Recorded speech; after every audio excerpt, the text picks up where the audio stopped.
welcome to Channel's Business Global with me, Juliana Olayinka from our studios here in London. Over the next half an hour, we'll be looking beyond the business headlines by giving you in-depth perspective on the stories that are affecting all of us. Coming up on today's show, Gabon and Togo have become the latest West African countries to officially join the Commonwealth, modernising the image of two regimes that were for many years perceived as particularly symbolic of the traditionally close relations between leaders in Africa and in France. Channel's Business Global were invited to the official flag-raising ceremonies at the Commonwealth headquarters. We'll be bringing you that exclusive footage later in the show. And climate change and the ongoing energy crisis have revived the debate about the use of nuclear energy in Africa. Jody Miller, the section head of isotope hydrology at the International Atomic Energy Agency, will be joining me from Vienna for insights on the benefits. Then later, I'll be looking back at some of the biggest business news stories of the week. But first, let's start the show with a story that continues to make headlines here in the UK and across the world.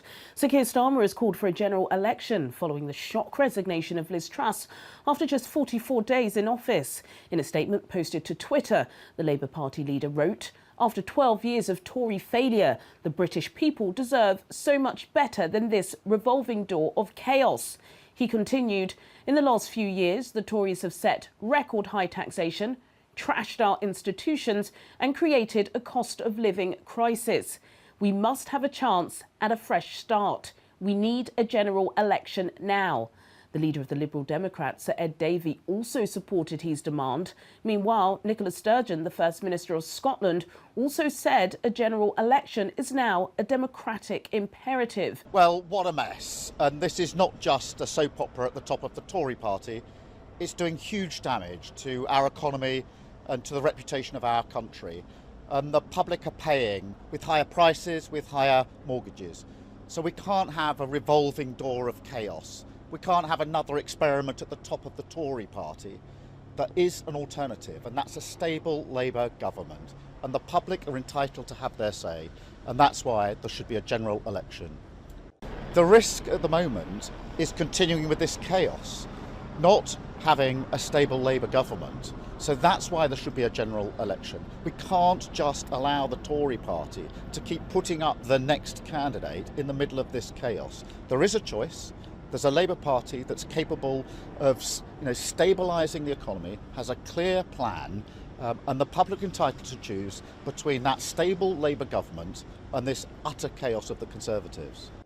We are ready to form a government to stabilise the economy and implement a real plan for growth, for living standards, to help people through a cost of living crisis.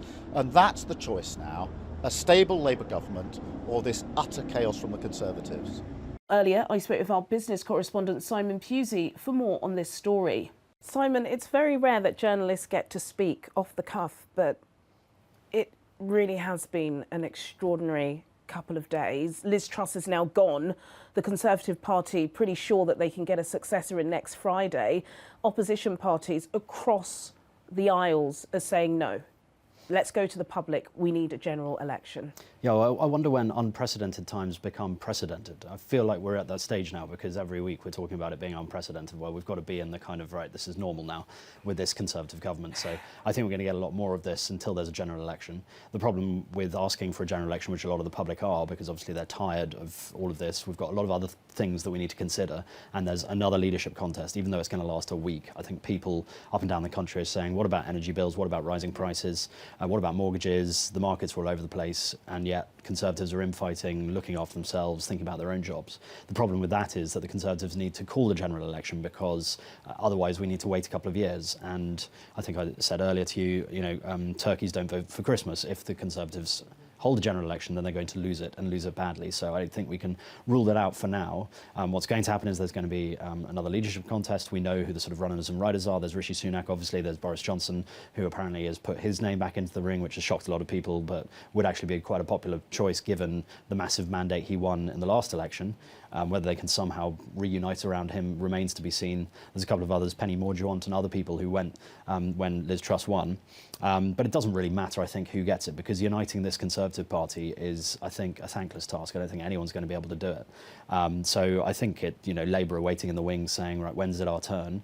They need to, what the Labour Party need to do is they need to come across as a united front. They need to be the opposite of the Conservatives at the moment. They need to be the ones who can be trusted with the economy, the ones with a plan, the ones with a clear kind of, number of policies and a clear leader. With Sir Keir Starmer needs to come across as statesman-like, needs to have sort of clear policies. Brexit has always held him back, and he hasn't really spoken on that. But it's crazy times, and Liz Truss not lasting close to the last Prime Minister who had the shortest term in office, and that Prime Minister died a couple of centuries ago. Think of tuberculosis. So it's embarrassing, I think, for the Conservatives. Accusations of bullying. We're going to see a lot more scandal, I think, over the next few days with what's gone on here. And yeah, just tough time being a Conservative MP. And I wonder, if you are a Conservative MP, why you don't just resign from the Conservative Party now and stand as an independent in the next election, because that's probably more chance of getting in than standing as a Conservative. But yeah, I think the public, like I said earlier, are really wanting a general election because they're bored of this, they're tired of this. We sit down every week and we talk about new scandals and will the Prime Minister last? Well, I don't think any Conservative Prime Minister can last long under these conditions. I think you're absolutely right. Thank you, Simon. Let's remain with our discussion about the implosion of the British government. Liz Truss has resigned as Prime Minister, with a successor to be announced next Friday. Joining me now is Lord Prem Seeker. Lord Prem Seeker, thanks for taking time out of your busy schedule. Opposition parties across the United Kingdom are calling for a general election. Do you think we're going to get one before Christmas? Who knows, but we certainly need one, because this government is spent. We are heading towards our third Prime Minister in a year. We have had 4 Chancellors in the last 4 months. And basically, we don't just need a change of face. We need a change of policies and political, social, economic priorities. And this government can't deliver. So it's time for it to go. Madness, chaotic, bullying, unprecedented. These are not my descriptive terminologies. This is from the Conservative Party. We've seen a disastrous 6 weeks. It's getting worse by the day. What has happened? How have we got here? And I know you're a Labour man, so I don't want to hear the obvious, it's just the same old Tories. What exactly has gone wrong in the heart of Downing Street? I think the rot set in when Boris Johnson came in, because his first thing he did was to purge anybody who held a different view. So many experienced past ministers, members of parliament were booted out, or they were silenced. Then the Conservatives have surrounded themselves with extreme right-wing think tanks and ideologues who are interested in pursuing things like more wealth for billionaires who are already rich enough, public spending cuts for the poor, cuts in real wages and pensions. And that inevitably happens when your decision-making table is effectively an echo chamber. You're surrounded by people who subscribe to the same view, and therefore you can't make good public policy decisions. In order to make good decisions in any organization, far less government, you need people who might question whatever the dominant view which is being put forward. And Conservatives have not learned from that. Indeed, under Liz Truss, that became even more extreme. And now we see the consequences. We saw the consequences in the last couple of weeks. Even the markets were saying, we don't like what you're doing. We are not persuaded by your policies. So in a nutshell, it is really government from an echo chamber that has failed. Yes, it's not reflecting well on Britain whatsoever. It's a complete disaster, and I can't even believe I'm saying that on camera. But I want to talk about the possibility of an election, because, of course, that can only happen if the Conservative Party decide to call one. We've seen how, desperate they've been on the airwaves, on mainstream media this week, as well as the British public being concerned about their livelihoods. They are too. They do not want to be out of an office. To quote one, there's nothing worse than an ex-MP on the dole queue. Do you think there could be some principle within the party where they say, look, you know, we don't have a mandate. We do need to take this to the public. I think the Conservative Party, for the last 100 years has shown an instinct for survival, and they will possibly try to concoct something together. But even if they elect a new leader, putting a new face at the top of the party isn't going to make much difference. What they need are completely new policies. That means they have to totally trash what they've been doing for the last 12 years. And that would make it very, very difficult for them, because the various candidates which are lining up for the next Prime Minister's job, they all supported every single policy which has resulted in disaster. You know, UK is the only economy in the G7 countries whose economy is now smaller than what it was before the pandemic. We have 40-year high rate of inflation, and we have the highest rate of taxation for 70 years. Government's borrowing has shot up from £1 trillion in 2010 to £2.5 trillion sterling. And none of that has been really invested in the economy. So basically, it's the policies. Simply changing the face isn't going to make any difference.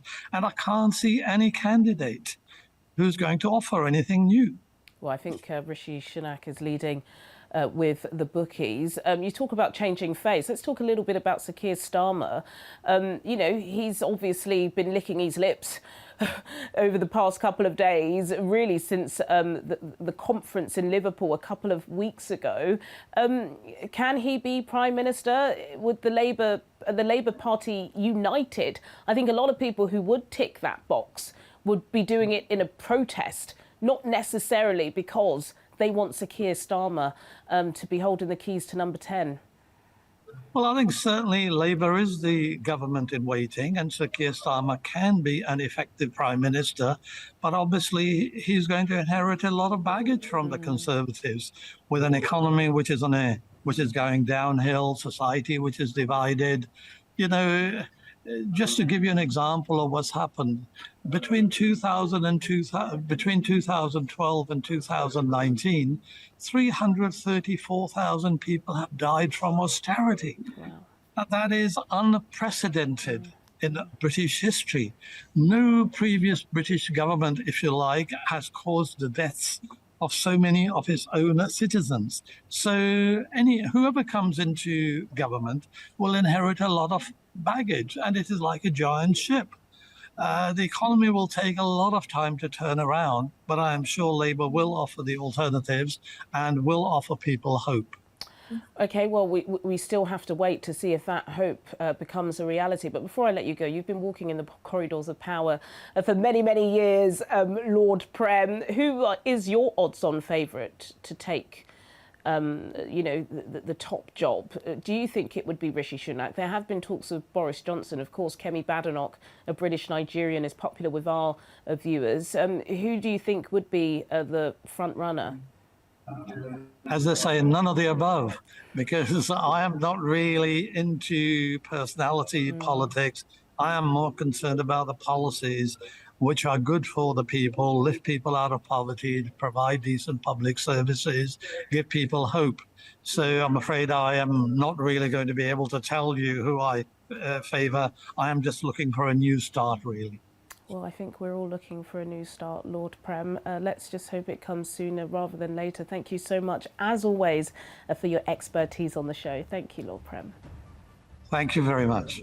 Coming up on Channel's Business Global, I'll be speaking with Jodie Miller, the section head of isotope hydrology at the International Atomic Energy Agency, about the revived discussion concerning nuclear power in Africa. And we'll be sharing highlights from the Commonwealth flag-raising ceremonies for Gabon and Togo.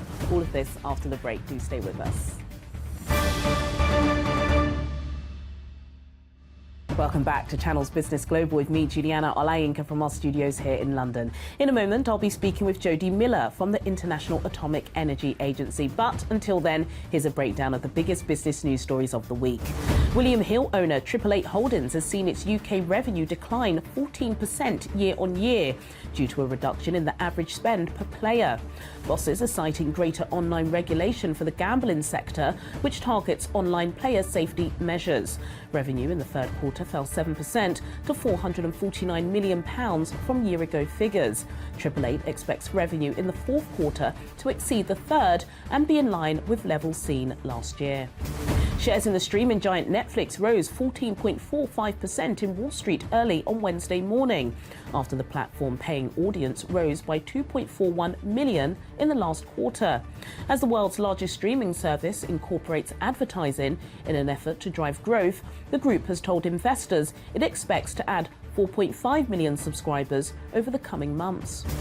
On Thursday, the Japanese yen weakened past 150 against the US dollar, reaching levels not seen since August 1990. The dip has piled pressure on the Bank of Japan to change course ahead of a key policy decision meeting next week.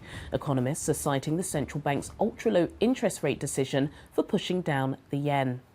Now to our next story. Government ministers and officials from several countries in Africa have discussed the potential of nuclear power in supporting sustainable development and the transition to clean and reliable energy during the 66th International Atomic Energy Agency conference. Africa's energy demand is increasing twice as fast as the global average, and water security remains an increasing obstacle to economic prosperity. The solution could be found in advanced nuclear technology. Well, for more on this, I'm now being joined by Jodie Miller, the section head of isotope hydrology at the International Atomic Energy Agency. Jodie Miller, it's an absolute pleasure to have you on Channel's Business Global today. I know you're an exceptionally busy lady, so we'll get straight to it. Climate change and the energy crisis, including the ongoing war in Ukraine, have revived the debate about the use of nuclear energy. What are the obvious benefits as it pertains to Africa? So I understand that a lot of people, when they hear the term nuclear, they have a negative connotation, but actually nuclear has lots of really important positive connotations, not just for Africa, but all around the world. We can use nuclear techniques in a myriad of ways to help people manage not just water resources, but food production, energy systems, helping to adapt to climate change, which we can see from your perspective with the flooding. There are health implications. There are a wide range of where we can use nuclear techniques for very peaceful and productive actions that really help to improve the lives of people all around the planet. Yes, it doesn't always make for shall we say, a scandalous headline in the West, but lots of the issues that we have in Africa is linked to water insecurity. I know that you are the section head of the isotope hydrology, which is a particular piece of technology. How can this type of nuclear science help to increase water security across the continent? So one of the main actions we want to do when we think about water security is we want to know how much do we have, where is it available, what is the quality of that water, and how long will we be able to use it in the way that we're currently using it. And this is where isotope hydrology is a particularly powerful tool, because water is made of two elements, the oxygen and the hydrogen, and those have isotopes in them. And what we do is that we look at the distribution of those isotopes and we track them like you would with a fingerprint to see where is the water now, where has it come from, how long has it been there. And we can also use isotopes of things in the water to look at water quality issues. And we can provide this information to help countries make informed decisions about water management strategies. Right, yes, I know a lot of the issues that Africa has all seem to be resolved by experts such as you, but it just doesn't seem to happen. We had COP26 in Glasgow last year. There were even tears from the Minister of COP26 in Britain. Not much seems to happen. We do have COP27 taking place on the continent in a couple of weeks' time. 2 billion people across the world lack access to safe drinking water, some of the solutions that isotope technology could provide. Are they going to happen? What are your hopes for COP27? So that's a challenging question, and the answers to that are not easy. We have a lot of work that we do. We have a lot of actions, a lot of projects that we're running. And I think one of the real benefits of actions and meetings like COPE is being a mechanism to bring people together, to talk about solutions, but also to talk about cooperation, that we have projects and actions that we're running, but we need to cooperate and partner with people. We partner with member states, we partner with agencies, water management agencies. We also partner with other organizations to upscale and better coordinate our activities so that we can accelerate the delivery of solutions to these issues that Africa faces.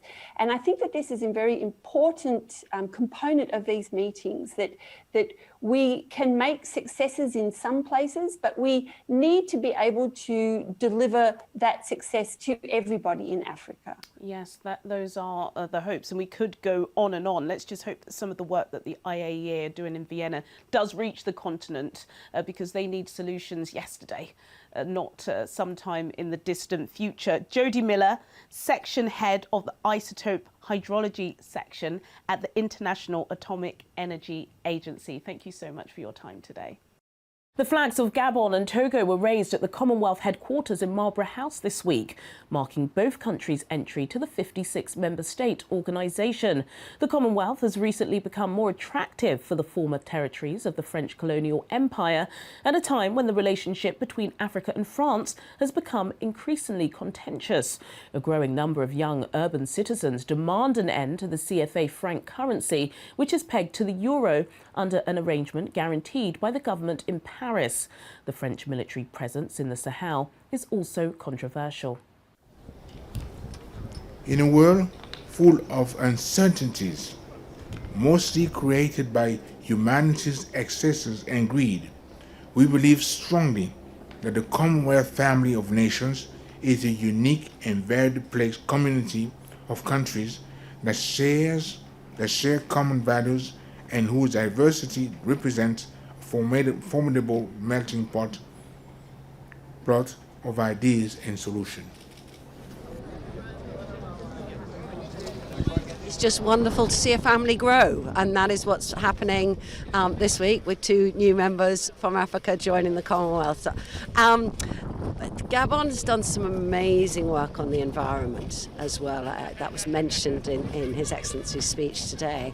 A real trailblazer of thinking about how do we protect our incredibly important forests, but also make sure that they work for the people. Okay, and that you protect lives and livelihoods as well. So I think they will definitely bring that. We were delighted when Gabon wanted to join our Commonwealth family of nations. This is the largest number we've ever had. 56 countries now. And as you know, there's still more wanting to join us. And it just shows the vibrancy of our Commonwealth growing stronger and stronger. At a time in the world when we are very vulnerable and in need of friends, I think the Commonwealth stands as a beacon of hope, of security, of friendship, but commitment to delivering those sustainable development goals and the Paris agenda. I guess you could say we're one of the leaders on the fight against climate change. We're very active on preservation of biodiversity. We're always going to have a special relationship with France. That can be tense at times and positive at other times. And so we treasure that francophone culture, but we want to open up to the anglophone world. Well, sadly, that's all we have time for today. But as always, do get in touch with your comments and suggestions. I'll see you at the same time next week for more in-depth business analysis on Channel's Business Global. Goodbye.